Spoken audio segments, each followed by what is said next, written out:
ये बरगद के पेड़ की सीरीज का तीसरा एपिसोड है। अगर आपने पहला और दूसरा एपिसोड नहीं देखा है तो ऊपर राइट साइड में क्लिक करके प्लेलिस्ट चेक कर लीजिए और फिर इस एपिसोड का मजा लीजिए। तो दोस्तों, पिछले एपिसोड में आपने देखा कि गांव के लोगों के साथ साथ गांव के सरपंच गोवर्धन चौधरी को भी तांत्रिकों के बारे में पता लग जाता है। ये कबूतर क्यों उड़ रहे हैं? और दूसरी तरफ शंकर को बरगद का पेड़ रोती हुई लड़की के रूप में दिखाई देता है। अब देखिए आगे। श्यामा, हाय, सुबह सुबह पिताजी को जेल भेजने की बात कर रहा है। तुझे और कोई बात नहीं सूझी? और कौन बताएगा कि तू 18 साल का है? और घर में बहू आ जाएगी तो क्या दिक्कत है? मेरी भी मदद हो जाएगी। शादी मेरी होनी है तो मैं ही पुलिस को बुलाने जाऊंगा। और गिलास एक तरफ रखकर अपने कमरे की तरफ चला जाता है। श्यामा गुस्से में तिल मिला जाती है। अरे कैसा नालायक बेटा है। सुबह शाम इसे दूध पिलाओ और ये हमें जेल में डालने की फिराक में बैठा है। और फिर उसका रिकॉर्ड चालू हो जाता है बोलने का। शंकर अपने कमरे में दरवाजा बंद करके बैठा था, फिर भी उसे अपनी माँ की ऊंची आवाज सुनाई दे रही थी। शाम को पिताजी आएंगे तो मैं उनसे अवश्य बात करूंगा इस मुद्दे पर। आखिर इतनी जल्दी क्या मचा रखी है पिताजी ने भी। शंकर भी मन ही मन गुस्से में भर उठा था। तभी उसका फोन बजने लगता है। शंकर, हेलो। हाँ बोलो सूरज, कहाँ है तू? सुबह बिना बताए चला गया। पहले तो ऐसा नहीं करता था और अपनी किताबें भी यहीं छोड़ गया। तेरी तबीयत तो ठीक है ना भाई? शंकर थोड़ा सा निढाल होकर, अरे नहीं यार, मैं तो किताब उठाना ही भूल गया था, अभी याद आ रही है। चल कोई बात नहीं, आज शाम को तेरे यहाँ आना ही है। सूरज, ठीक है, पर आज थोड़ा जल्दी आ जाना। मेरे परिवार के लोग भी बाहर जा रहे हैं, अभी घर पर अकेला ही हूँ। शंकर, अगर ऐसी बात है तो तू इधर आ जाना, और जब तक अंकल आंटी नहीं आते हैं तू यहीं रह जा हमारे घर। हाँ यार, ये बात भी तूने ठीक कही, पर मेरा बापू बोल कर गया है कि रात में घर का ध्यान रखना, आजकल चोर भी बहुत आ रहे हैं। अरे यार, तेरे तो बहाने भी बहुत रहते हैं, तेरा तो आने का मन ही नहीं है शायद। चल कोई बात नहीं, मैं ही आ जाऊंगा। ठीक है, और फिर फोन रख देते हैं। सूरज के सिर चढ़ते चढ़ते सरपंच गोवर्धन चौधरी ने पंचायत घर में गांव वालों की एक मीटिंग बुला ली थी और इस वक्त वो उसे संबोधित कर रहे थे। सरपंच, देखो भाइयों, हमारे गांव के शमशान घाट के पास एक तांत्रिक ने अपना डेरा डाल लिया है और गांव का मुखिया होने के कारण मुझे यह ठीक नहीं लग रहा। और दूसरी बात, वो अपनी जो तंत्र विद्या और साधना यहाँ करेगा, भाई उसका असर हमारे गांव पर भी तो पड़ेगा, जो कि उचित नहीं है। हमारे गांव के भोले भाले लोगों को वो कई तरह के लालच में फंसाने का काम भी कर सकता है। तो इसीलिए मैंने फैसला किया है कि उसे यहां से बाहर कर दिया जाएगा, पहले प्यार से, और अगर वो बात नहीं माना तो फिर उसे जबरदस्ती यहां से बाहर करना पड़ेगा। गणेश कुमार, पर यह तो उचित नहीं है चौधरी साहब, इससे तो वो कहीं नाराज ना हो जाए और जाते जाते हमारे गांव को कोई बुरा श्राप ना दे जाए, तब क्या होगा? सरपंच, हाँ, इसीलिए तो मैंने ये सोचा है कि पहले उसे भेंट देकर यहां से बड़े प्यार से चलता कर दिया जाए, वही ज्यादा अच्छा है। वरना बाद में तो हमें कठोर फैसला लेना ही होगा और उसे कहीं दूर जंगल में जाकर अपनी साधना करने के लिए रहना पड़ेगा। सभी गांव वाले सरपंच की बात को सही ठहराते हैं और फिर तांत्रिक से मिलने की तैयारी शुरू कर देते हैं। दूसरी तरफ तांत्रिक विशंभर अपने तांत्रिक जप में लग चुका था और उसका शिष्य अपने तंबू के अंदर आराम से निद्रा का आनंद ले रहा था। तांत्रिक विशंभर की तंत्र ऊर्जा वहां फैलने लगी थी। उसने धीरे धीरे काफी दूरी तक अपना प्रभाव जमा लिया था और उस जमीन की मिट्टी धीरे धीरे काली पड़ती जा रही थी। उस क्षेत्र में पड़ने वाली हर वनस्पति काली पड़ गई थी और अभी तक हरे भरे लहराने वाले पेड़ बेहद पुराने और काले नजर आने लगे थे। उस क्षेत्र के अंदर वायु की जैसे आवाज गूंजने लग रही हो और वो आवाज बेहद तीखी थी, किसी के भी दिमाग और मन को अस्थिर कर देने के लिए काफी थी। फिर विशंभर ने अपनी आंखें खोल दी और आसपास के अपने क्षेत्र को देखकर उसकी आंखों में एक अलग ही प्रसन्नता उभर आई थी। और फिर वो अपने आसपास देखता है और उसे अपना शिष्य कहीं नजर नहीं आता। विशंभर, और वो कामरा कहां मर गया? कामरा एकदम से उठकर तंबू से बाहर भागा चला आता है। जी जी गुरुदेव, आपका हवन पूरा हो गया। तांत्रिक विशंभर, तू क्या कर रहा था अंदर?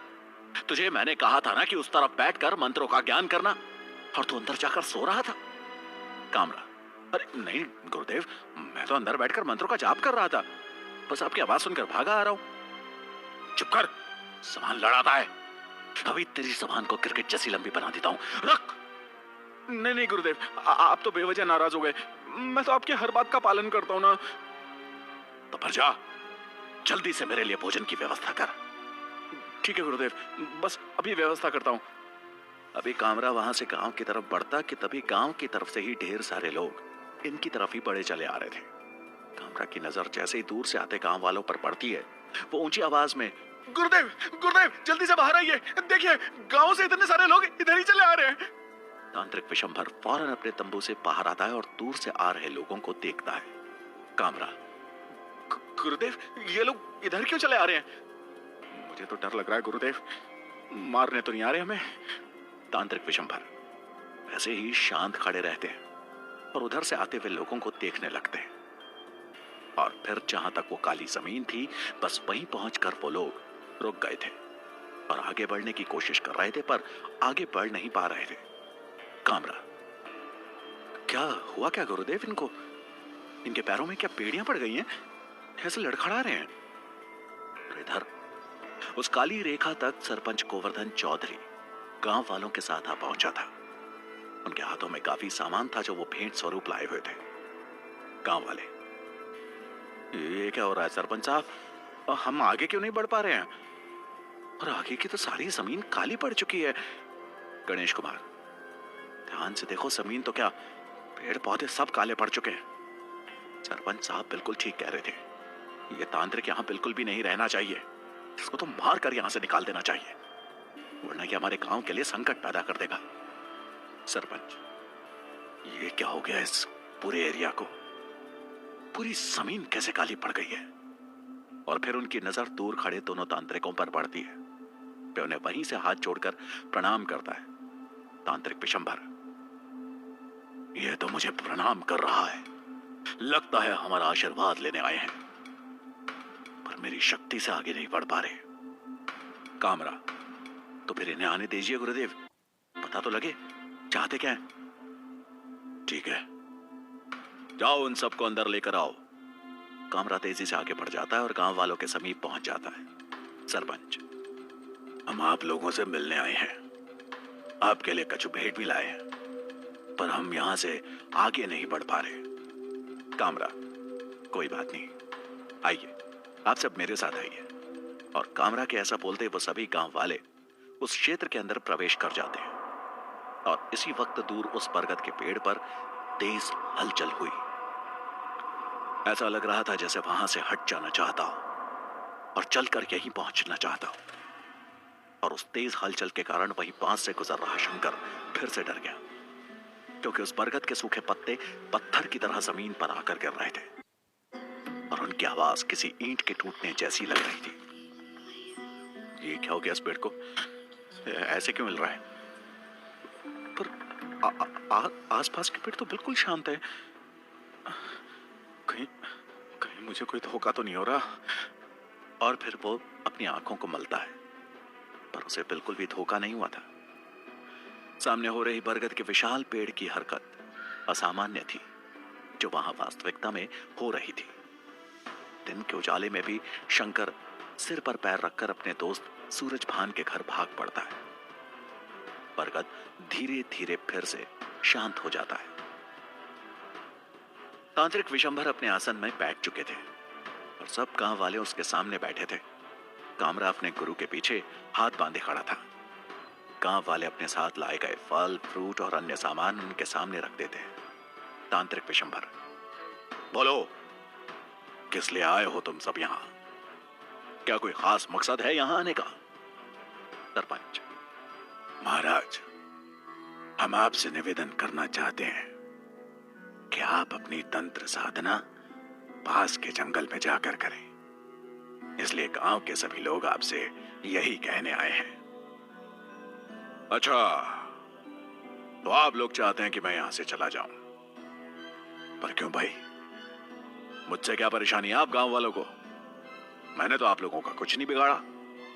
सरपंच, तांत्रिक महाराज, हम अपने गांव में ऐसी किसी भी तंत्र साधना की इजाजत देते ही नहीं है। इसीलिए हम सिर्फ आपसे निवेदन करने आए हैं। अगर आप पास के जंगल में जाकर ये सब करेंगे तो हम सब आपकी सेवा वहीं आकर कर दिया करेंगे। पर गांव की सीमा के अंदर ये सब उचित नहीं, क्योंकि गांव के कई लोग इस तंत्र विद्या के चक्कर में फंस जाते हैं और फिर अधूरा और कच्चा ज्ञान लेकर नुकसान कर बैठते हैं, अपना भी और दूसरों का भी। तो दोस्तों, आपको क्या लगता है, गांव वाले मिलके तांत्रिकों को गांव से बाहर प्यार से निकाल पाएंगे या कुछ होगी अनहोनी? ये फिर से कबूतर क्यों आ गए? क्या इसका रहस्य अगले एपिसोड से तो नहीं जुड़ा है? चलिए देखते हैं, और इस वीडियो को लाइक, कमेंट और शेयर जरूर कर दीजिए।